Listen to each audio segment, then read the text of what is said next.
hold to it and shoot for the sky.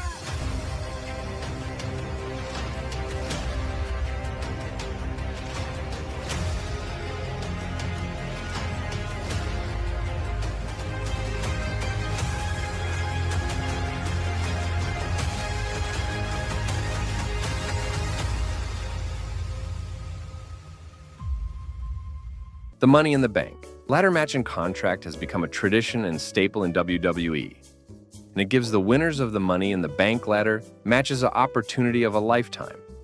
Wrestlers can become world champions, build a legacy going forward, and write their names in history forever. And last week we gave you part 1 and this part 2 of our journey. This is the second 10 Money in the Bank winners. And yes, like last week, we will be grading them as well. So sit back and follow us on this journey. Number 11, John Cena, WWE Money in the Bank, 2012.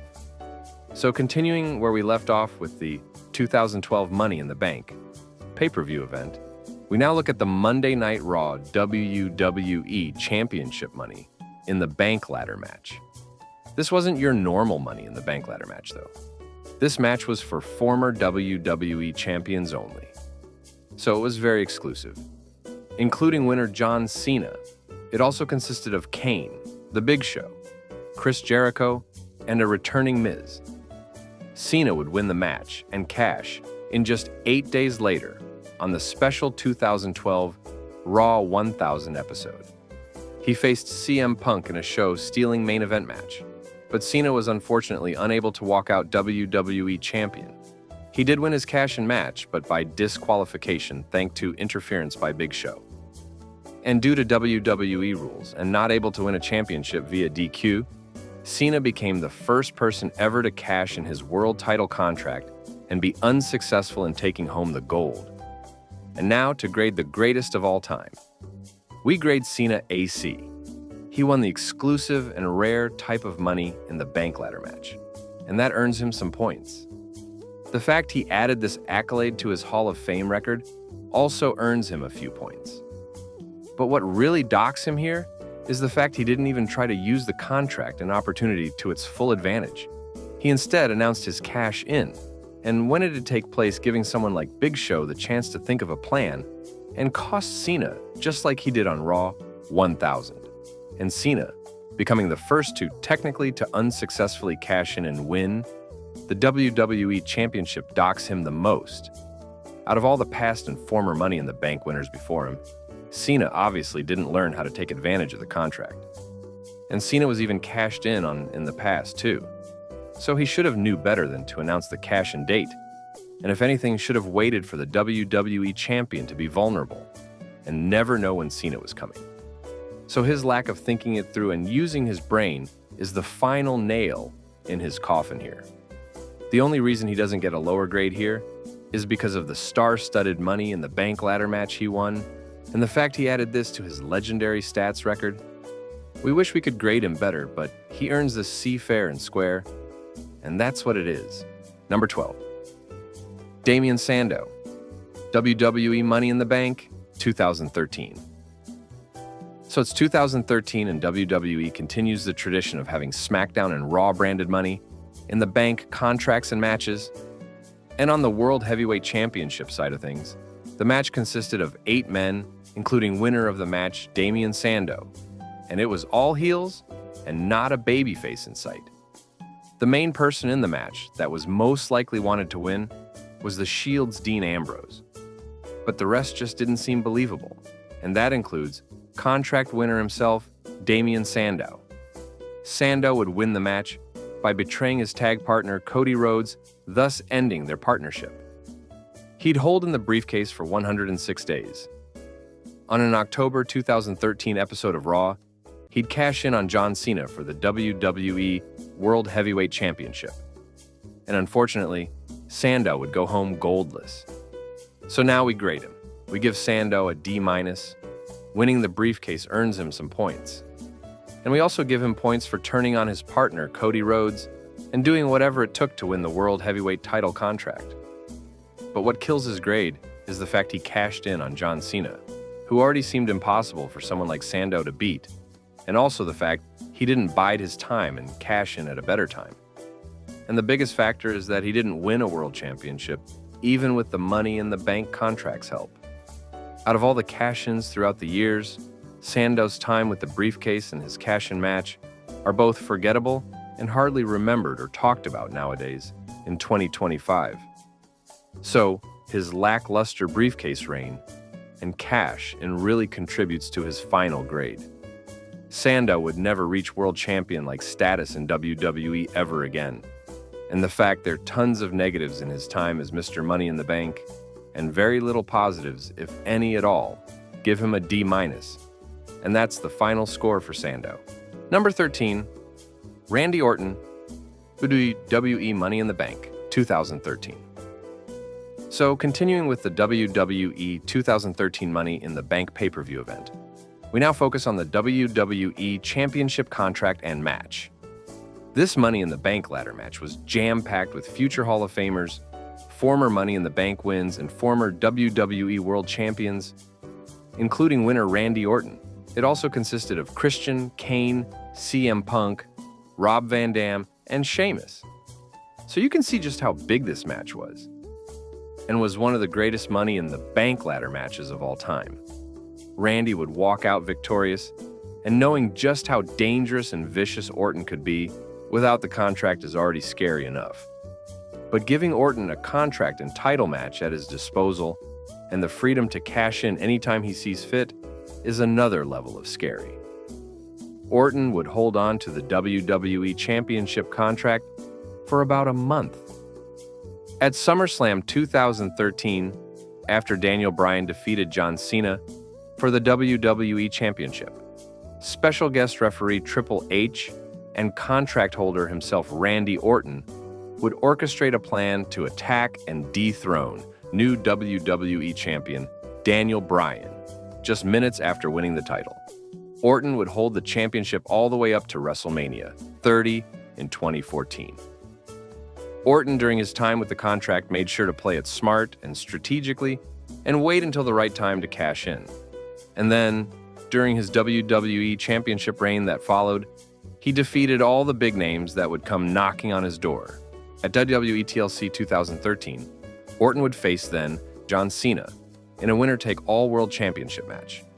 Orton would unify both titles, thus becoming WWE World Heavyweight Championship, as both titles was unified.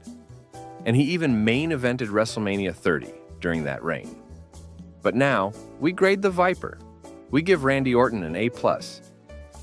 Everything about his time as Mr. Money in the Bank, and everything after that as champion was just great.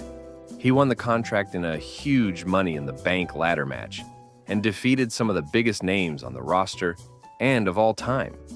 So that's a major point grab for Orton. Then, there's the fact Randy didn't squander his contract opportunity and cashed in at the best possible moment, and that earns him mass points too.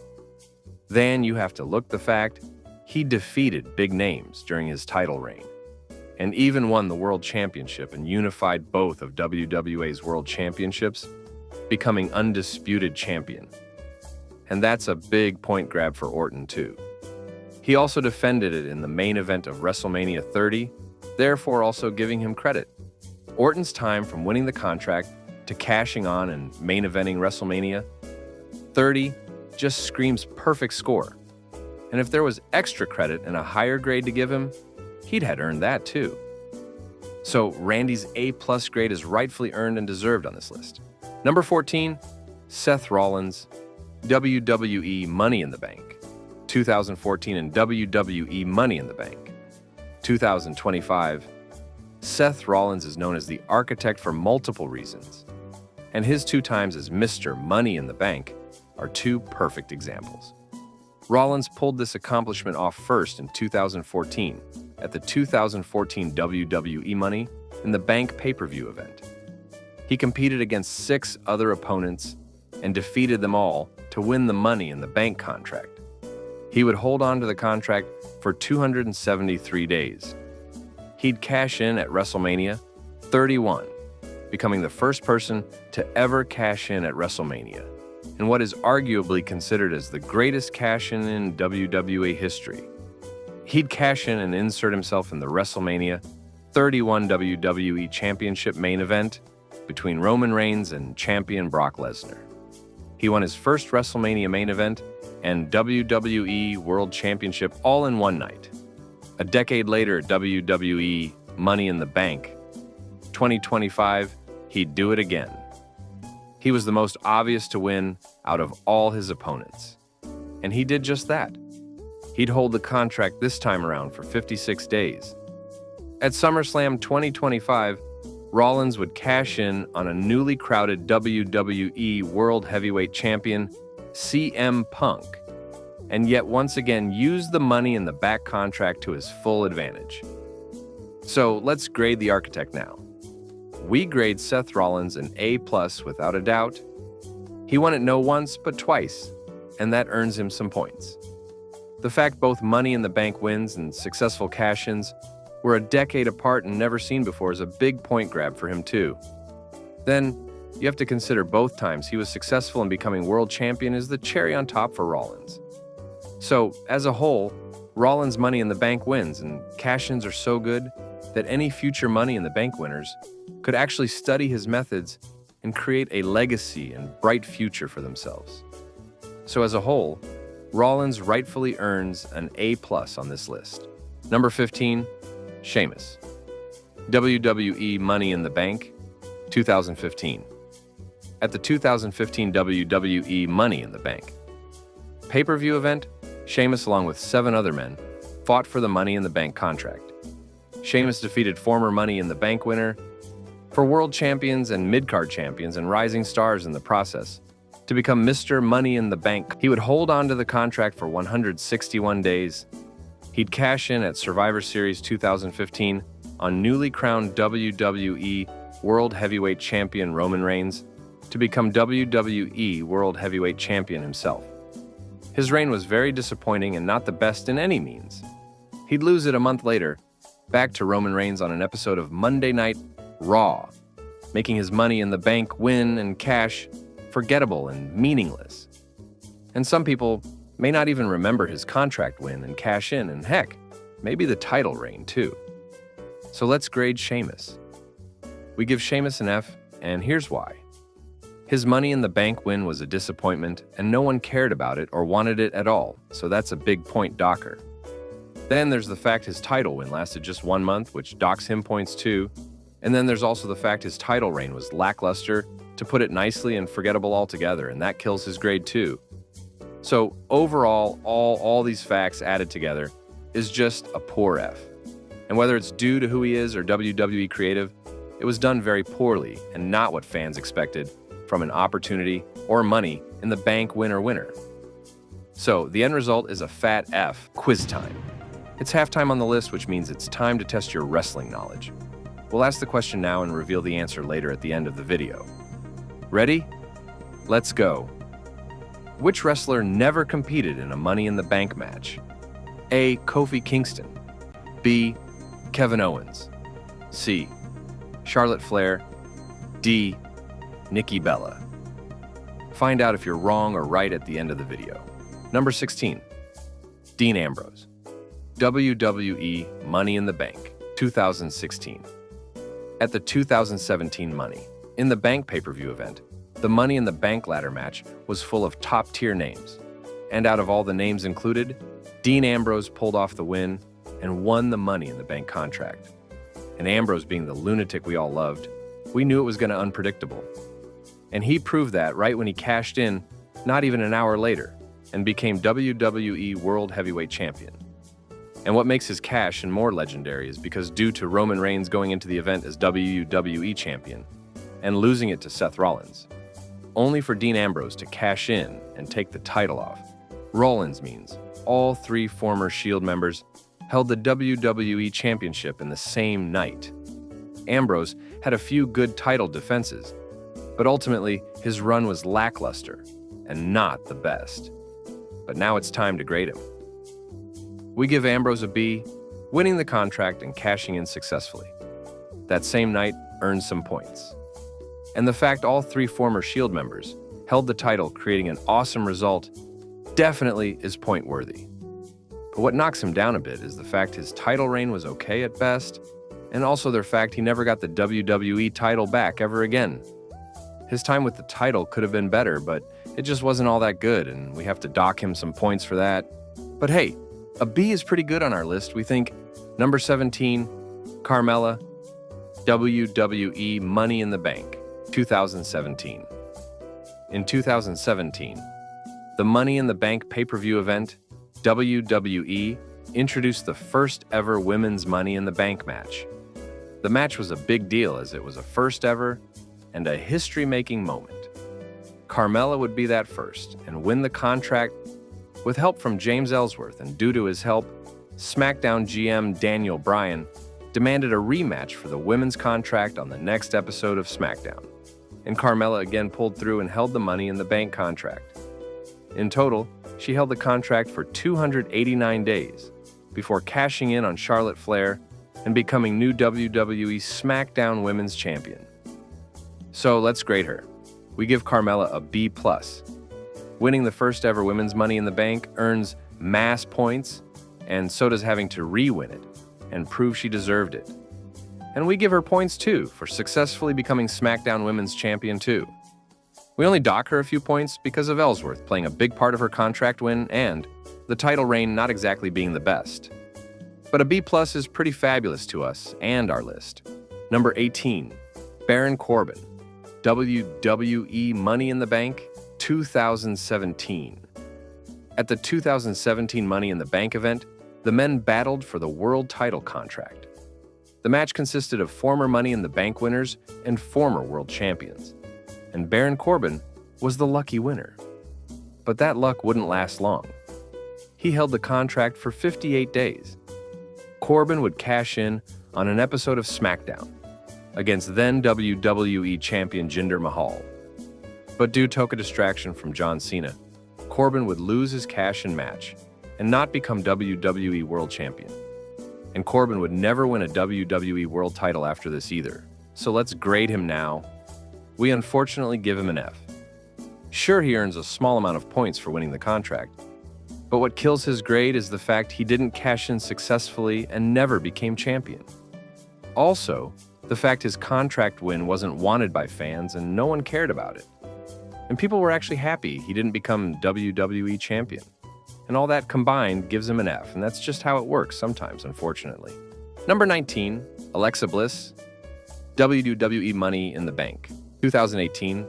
So at the 2018 Money in the Bank pay-per-view, the women's Money in the Bank match was stacked with all the biggest women on the WWE roster. And Alexa Bliss came out on top as Mrs. Money in the Bank. She held the contract for about 2.5 hours before cashing in on a beaten, tiresome Ronda Rousey. During a title match, she'd cash in successfully and became the new Raw Women's Champion. She'd hold the title for 63 days before eventually losing it to Rousey at that year's SummerSlam event. So let's grade Miss Bliss, shall we? We give Alexa Bliss a B-, but for good reasons. She won the contract and used it to become world champion, and that's a mass point grab. And the fans loved it and wanted it, so that's worthy of some points too. But she loses some points for not having a big enough title run, and the fact she lost it to Ronda Rousey, who the fans didn't want anywhere near the title. So a bit if lackluster title run and the loss of the title, to the obvious, kicks her down a few steps. But a B- is still pretty good compared to others on these lists, and it's a passing good grade, so it's not all bad, right? Number 20, Braun Strowman, WWE Money in the Bank, 2018. At the 2018 Money in the Bank event, 8 men fought for the Money in the Bank contract and the opportunity to championship match at any time and any place. In a match with former contract winners, world champions, and big names, Braun Strowman came out as contract winner and in a big way. We knew Strowman wouldn't shy away from cashing in on anyone at all. During his time as contract holder, he defended it successfully against Kevin Owens at that year's SummerSlam event. He held the contract for 70 days and cashed in at WWE Hell in a Cell event in 2018. He faced WWE Universal Champion Roman Reigns in a Hell in a Cell match with Mick Foley as guest referee. But Brock Lesnar would attack both Reigns and Strowman, as Paul Heyman would incapacitate Foley as well. Another referee would come out and deemed both Reigns and Strowman unable to continue, and the match ended in a draw, therefore rendering Strowman's cash in unsuccessful. So let's get to nitty-gritty and grade the big man. We give Strowman a D-. He won the contract and gained some excitement from the fans, and that's a major point grab. And the fact he defended his contract opportunity is point-worthy too. But what kills his grade is the fact he wasn't successful in winning the world title he challenged for. And the fact his Hell in a Cell match ended in a draw was just lazy creative writing and really killed his momentum. Sure, he'd hold world titles in the future and be fine, but still, he didn't win or lose his cash-in match, and it just ended in a draw, and that is a big point killer. If his cash-in match was dealt with differently, and he had a fair win or lose result, the grade could have been better. But due to poor creative and laziness surrounding it, docks him down a good amount. Before we let you go this week, we asked midway through this video a wrestling trivia question, and now we'll reveal the answer. We asked you, which wrestler never competed in a Money in the Bank match? A. Kofi Kingston. B. Kevin Owens. C. Charlotte Flair. D. Nikki Bella. And the right answer is D. Nikki Bella. Was you right? Let us know in the comment section below. And that was our list. Which grades did you agree with and not agree with? And who is your favorite Money in the Bank winner on this specific video and list? Let us know in the comment section below as well. Don't forget to follow Ring Post Daily Podcast on YouTube and Facebook. Until next week, happy wrestling.